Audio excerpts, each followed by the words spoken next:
Olá, a paz do Senhor. Hoje eu gostaria de compartilhar com vocês sobre o poder da palavra profética. Que poder existe por trás daquilo que pronunciamos? Há verdadeiramente um poder sobrenatural naquilo que dizemos? Eu os convido a pegarmos dois textos bases. Um no livro de Gênesis, no capítulo 1, nos versos de 1 a 3, bastante conhecido de todos nós, que foi o momento de toda a criação, quando Deus disse: haja luz, e a luz se fez. E no livro de Ezequiel, no capítulo 37, de 1 a 10, também bastante conhecido, que é a visão que o profeta Ezequiel teve do vale de ossos secos. Bem, de toda a criação, o homem foi o único ser que Deus dotou da capacidade de falar. A capacidade de falar não se resume somente no poder de se comunicar. Todos os animais, apesar de não falarem como os seres humanos, eles se comunicam de alguma forma. O que é preciso que entendamos é que existe um propósito que nos foi dado pelo Senhor e está ligado ao nosso falar. Podemos dizer que falar é emitir palavras criativas. A palavra tem o poder de criar situações, estabelecer coisas. Tem o poder de alegrar, de motivar, mas também tem o poder de abater, de entristecer, de desmotivar. Aquilo que sai das nossas bocas tem um poder influenciador, criativo e, o mais importante, poderoso para mudar situações e circunstâncias.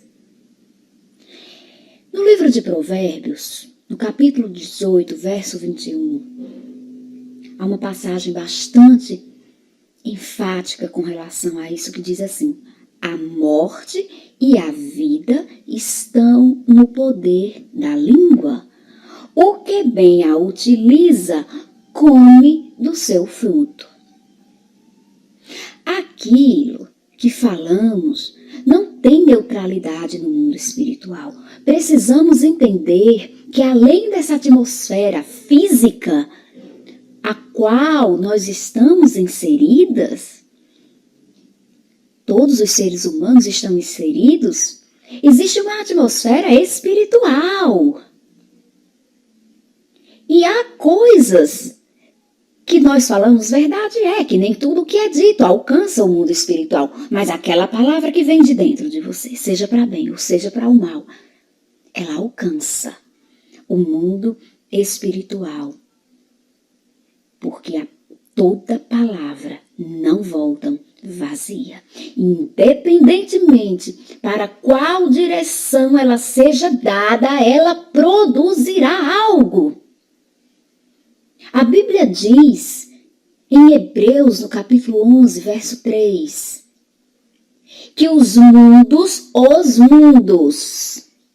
plural, foram criados pela palavra de Deus, de maneira que o visível veio a existir das coisas que não aparecem.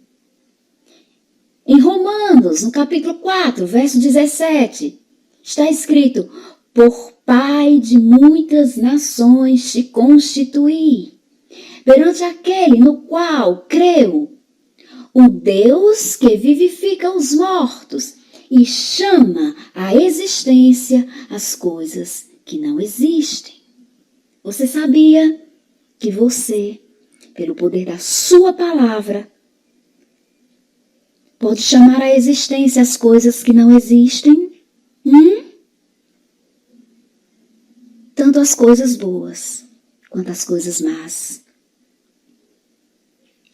Quando você olha para o seu filho ou filha, ou para o seu sobrinho ou sobrinha, ou para um aluno ou aluna sua ou seu, para alguém que te cerca e diz, maldito, e aquilo saiu de dentro de você com raiva, você amaldiçoou aquela pessoa.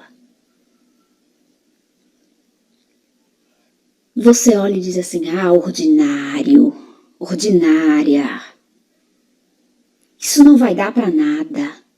Palavras de maldição. Você está chamando à existência algo que ainda não existe. Você está tecendo uma sentença para a vida de alguém pelo poder que há na sua palavra. Nós já vimos aqui que Deus é poderoso para fazer infinitamente mais que aquilo que pensamos ou sequer imaginamos através do poder que opera em nós. Há poder em nós para criar coisas, para chamar à existência as coisas.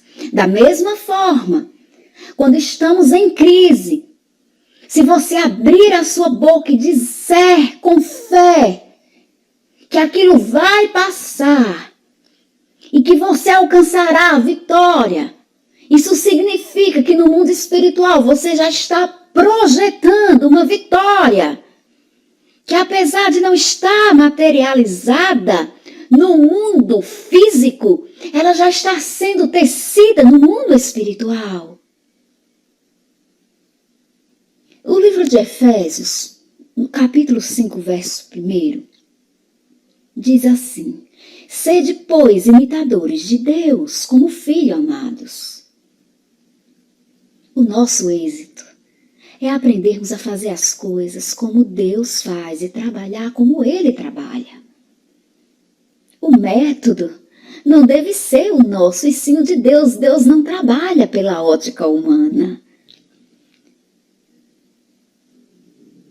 Deus não é vingativo. Deus é justiça. E muitas vezes, e eu creio que o Senhor está ministrando isso no coração de alguém. Tantas vezes alguém tem pedido, tem liberado palavras, e às vezes até se decepciona com Deus, porque não vê acontecer algo que você acha justo. Mas o Senhor manda te dizer que não foi realizado ainda e não será realizado até que você entenda que Ele é um Deus justo. Quando você também passar a entender que a vingança pertence a Ele e que o máximo que você pode pedir dele é a justiça, as coisas acontecerão dentro da ótica da justiça de Deus. Amém? Aprendamos com o Senhor. O Senhor Jesus disse que tudo que Ele fazia, Ele tinha visto o Pai fazer. E tudo que Ele falava, Ele já tinha ouvido o Pai falar. No Evangelho de João, principalmente, temos muitas passagens onde Jesus traz essas colocações. E se nós quisermos realmente ter uma vida de vitórias, precisamos ter clareza de como as coisas funcionam no reino espiritual. Deus vê o que não existe como se já existisse.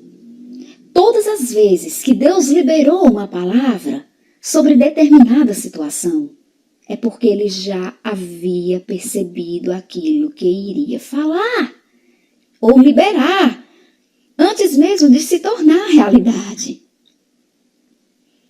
A palavra profética, então, o que seria, missionária Cíntia? A palavra profética é o ato de liberar uma palavra carregada de fé e fundamentada na vontade de Deus, trazendo à existência aquilo que ainda não pode ser visto pelos olhos naturais, mas podem ser contemplados pelos olhos da fé. Eu vou citar um exemplo, para mim, um dos grandes exemplos de visão profética. No livro de Juízes, no capítulo 6, dos versos 11 a 15, Gideão estava escondido, porque ele estava com muito medo de morrer pelas mãos dos midianitas. Ora, naquela época, os midianitas esperavam que os israelitas plantassem e quando chegava o tempo da colheita, eles iam lá e roubavam tudo, ano após ano. E os israelitas ficavam o ano inteiro com fome. E um dia o Senhor chegou. Gibeão estava no trigo, malhando trigo, num lugar de pisar uvas. Olha só isso. Primeira coisa que eu aprendo. Se ele estava malhando trigo num lugar que era para se pisar uvas, olha a situação desse rapaz. Ele estava com medo, a estima baixa, cheio de complexos de inferioridade. E escondido, ele foi para um lugar que confundisse o inimigo, porque a colheita era de trigo e não de uvas. Ele era da família mais pobre da tribo de Manassés, e ele era o menor, ou seja, o mais novo da casa de seu pai. Então, para a época, quem era Gideão? Um menino. Mas o anjo, quando chega e chama de varão valente, como podemos ver alguém valente num quadro como o que eu acabei de mostrar para quem está nos ouvindo agora. Sabe por quê? Porque o Senhor vê as coisas que não são como se já fossem. Ou seja, ele olha lá na frente e naquele momento Deus já enxergava Gideão como um homem valente, seguro, decidido, focado e cheio da autoridade de Deus. Como é que você enxerga as pessoas que Deus colocou ao seu lado? Como você enxerga as crianças que estão na sua igreja? As suas crianças? As que te cercam? Como você enxerga os irmãos que te cercam? Como pessoas problemáticas, complicadas? Ou como pessoas cheias de Deus e propícias a darem frutos? Como você enxerga o seu cônjuge? Por aquilo que ele é hoje? Ou por aquilo que ele será amanhã? Pelo poder de Deus. Como você enxerga seus filhos, seus pais, seus irmãos, sua família? Apenas como membros que têm ligação sanguínea? Que servem apenas para estar juntos em situações para tirarem fotos? Ou você enxerga a sua família como alguém presente? Como pessoas presentes na hora da adversidade? Talvez dessas perguntas que eu fiz atualmente, hoje, fazendo uma reflexão, você diga: o meu casamento não está bem, a minha família não está bem, os meus filhos não estão bem, o meu trabalho não está bem, eu não estou bem. Eu te convido hoje a fazer o processo reverso e enxergar como Deus enxerga. Não como o Gideão, pequeno, o menor da família de seu pai, mas como o varão valente, segundo a ótica divina, aquele pela qual o Senhor disse que pela espada dele, o Senhor acabaria com os midianitas. A palavra proclamada com fé tem o poder para liberar o Espírito, para criar e estabelecer. Foi o que foi dito em Gênesis logo no início da minha fala.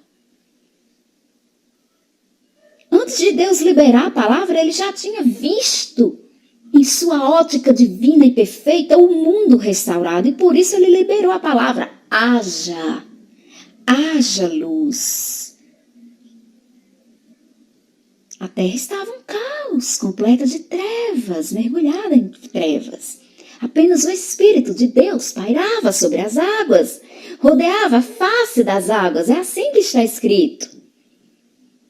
Não sabemos por quanto tempo esse quadro existiu, porém Deus viu a terra de um jeito diferente. E por isso ele foi chamando à existência as coisas que ainda não existiam. Em João, capítulo 1, verso 1 também diz que no princípio Jesus era o Verbo.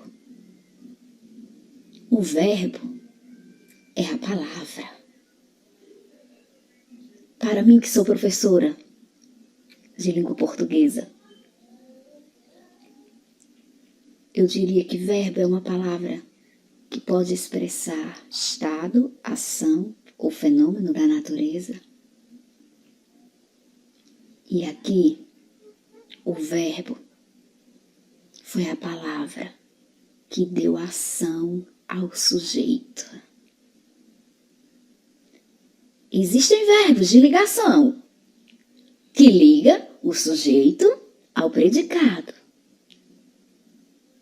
O sujeito é o meu tema na frase. O predicado são as informações que eu dou sobre esse sujeito. É o que eu escrevo a respeito desse sujeito. É o que eu digo a respeito desse sujeito. Então, quando Deus disse, haja luz, ele liberou uma palavra profética. E ao liberar a palavra, o Espírito começou a produzir a restauração da terra. O Espírito fica aguardando uma palavra profética da nossa boca para produzir aquilo no qual e pelo qual ela foi enviada. Quando o anjo veio anunciar o nascimento de Jesus, também acontece o liberar de uma palavra. Quando a palavra foi liberada por Maria, o Espírito de Deus começou a formar um corpo em cima da palavra. Isso está escrito no livro de Lucas, no capítulo 1, versos 26 até o 38. Maria totalmente submissa, quando o anjo lhe aparece. E ela diz, eu sou a serva do Senhor, que faça-se em mim segundo a tua palavra. Naquele momento, Maria liberou uma palavra. Da mesma forma que Maria liberou, e nós temos o poder de liberar a palavra profética, nós também temos o poder de bloquear o que é dito contra nós no mundo espiritual. Em Ezequiel 37, nós vemos o mesmo princípio em ação. Só que existe uma diferença. Em Gênesis, Deus não havia criado o homem. Por isso, era o próprio Deus quem liberava a palavra profética. Mas no livro de Ezequiel, no capítulo 37, o homem já existia e agora Deus espera que o homem libere a palavra profética. O liberar a palavra agora passa a ser da nossa competência.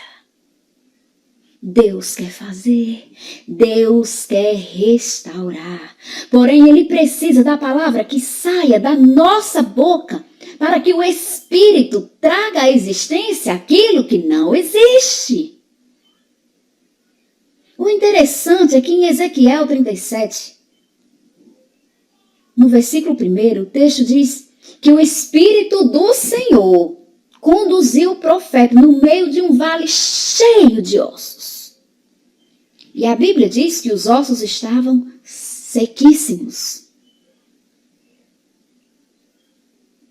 Eu quero que vocês entendam que Deus muitas vezes permite que nós entremos em certos vales de dificuldades, de problemas, de lutas, de tribulações, simplesmente para nos usar, para que a palavra profética mude e restaure todas as coisas ao nosso redor. Quer um exemplo? Alguém tem uma família problemática. E você fica o tempo todo, mas por quê? Por quê? Por quê? Por quê? Por quê? Deixa eu te dizer uma coisa. Talvez Deus tenha te dado, ou tenha permitido, esse problema que você está vivendo, para que você exercite o poder que Ele próprio te deu. Deus deseja restaurar, e para isso, Ele lhe dotou de uma palavra poderosa, para que você profetize e libere sobre esse vale de ossos secos. O Senhor te coloca no meio de pessoas complicadas no seu trabalho. Será que é porque Ele quer que a sua vida seja complicada ou que você perca a sua paz? Não! O que Ele deseja é te usar para mudar o caos das pessoas através do profeta que é você. Você é o profeta. Você se torna profeta todas as vezes em que você libera no mundo espiritual uma palavra profética que sai do fundo do seu coração. Libere a palavra, mude o caos, libere o Espírito, chame o Espírito para que ele transforme esse caos em um lugar organizado e de paz. O centurião de Cafarnaum, por exemplo, era um homem que tinha 100 homens abaixo dele, que exercia um forte nível de autoridade. Ele conseguia movimentar 100 pessoas somente com o que ele dizia. E por saber desse princípio, e o coração dele cheio de fé, quando ele foi até Jesus pedir compaixão pelo servo dele que estava doente, e Jesus o foi acompanhando, ele disse assim: eu não sou digno de que entres em minha casa, mas apenas manda uma palavra tua e o meu servo será curado. Ele entendia o poder da palavra. Ele creu na palavra profética. Tanto que Jesus disse que ainda não tinha encontrado uma fé igual a daquele homem, que sabia que não era preciso Jesus ir lá. Quantas vezes em orações nós dizendo assim: Jesus, desce do seu trono. Gente, Deus é o Todo-Poderoso. Ele não precisa descer do trono para resolver o caos da tua vida e nem da minha. Ele só precisa se agradar da sua oração, liberar uma palavra através do poder que opera em você e de uma palavra profética. chamada por você no mundo espiritual para que as coisas que não existem passem a existir. Só que tem um detalhe. O inimigo trabalha com a mesma estratégia. Quando liberamos uma palavra de incredulidade sobre as nossas vidas, o império das trevas pega aquela palavra e produz algo. Prestem atenção porque isso é muito sério. A palavra não volta vazia, seja ela negativa ou para produzir algo positivo. Em Gênesis 31, dos versos 25 ao 32, nós temos um relato onde Labão vai atrás de Jacó, pois os seus ídolos foram roubados. E Jacó libera uma palavra dizendo que morra aquele a quem roubou o ídolo. Porém, ele não sabia que Raquel havia feito isso. Jacó liberou uma palavra, mas veja, essa palavra não era da parte de Deus, mas mesmo assim ela se cumpriu. Pois tanto a vida como a morte, conforme eu li no livro de Provérbios, estão no poder da língua, ou seja, no poder da palavra. E lá na frente em Gênesis 35, dos versos 16 a 19, vemos o cumprimento da palavra na vida de Raquel. Após dar à luz, ela morreu. Quando ela teve José e depois quando ela teve Benjamim, ela morreu. E a palavra profética de morte tinha sido pronunciada por aquele que a amava e que trabalhou 14 anos para tê-la.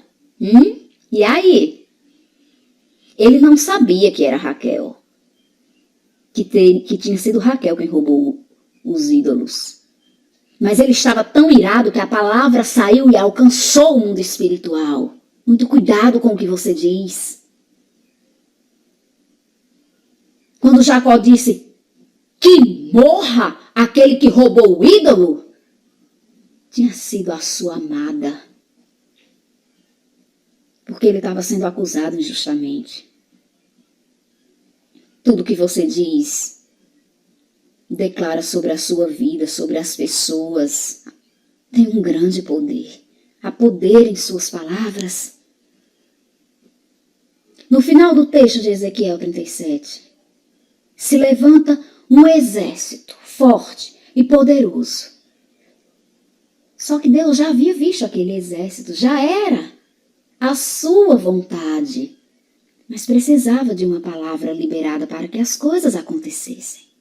A palavra profética tem o poder de trazer a vida, mesmo em meio à morte, a restauração, mesmo em meio ao caos, e a luz, mesmo em meio às trevas. Como igreja, nós temos muitos desafios, mas tudo dependerá do povo que está em nosso meio. Aos olhos naturais, nós não temos nada. Não temos recursos financeiros, muitas vezes, ou pelo menos não o suficiente para realizarmos o que queremos. Às vezes não temos os obreiros ou a quantidade de líderes suficientes, mas temos a palavra profética em nossas bocas. O poder da palavra de Deus que traz à existência aquilo que não existe.